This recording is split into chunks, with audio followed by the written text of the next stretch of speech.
Mananthavady ecumenical Christian ഫോറത്തിന്റെ നേതൃത്വത്തിൽ വിവിധ ക്രൈസ്തവ സഭകളുടെ ആഭിമുഖ്യത്തിൽ പ്രതിഷേധ റാലി നടത്തി.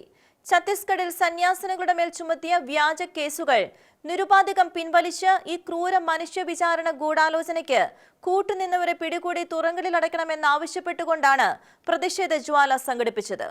ഛത്തീസ്ഗഡിൽ കന്യാസ്ത്രീകൾ വ്യാജ കേസുകളിൽ അറസ്റ്റിലായ സംഭവത്തിൽ കോടതി അവർക്ക് ജാമ്യം അനുവദിച്ചെങ്കിലും കേസിൽ നിന്നും പൂർണ്ണമായും മുക്തരാക്കണമെന്നും മതന്യൂനപക്ഷമായ ക്രിസ്ത്യൻ സമുദായത്തിലെ സന്യാസിനികൾക്ക് സംരക്ഷണം നൽകണമെന്നും ആവശ്യപ്പെട്ട് മാനന്തവാടി എക്യുമെനിക്കൽ ക്രിസ്ത്യൻ ഫോറത്തിന്റെ നേതൃത്വത്തിൽ വിവിധ ക്രൈസ്തവ സഭകളുടെ ആഭിമുഖ്യത്തിൽ ഓഗസ്റ്റ് 3 വൈകുന്നേരം പ്രതിഷേധ ജ്വാല സംഘടിപ്പിച്ചു. മാനന്തവാടി ഇമ്മാക്കുലേറ്റ് ദേവാലയ പ്രവേശന കവാടത്തിൽ നിന്ന് ആരംഭിച്ച പ്രതിഷേധ ജാഥയ്ക്ക് ഫാദർ സോണി വാഴക്കാട് സ്വാഗതം ആശംസിച്ചു.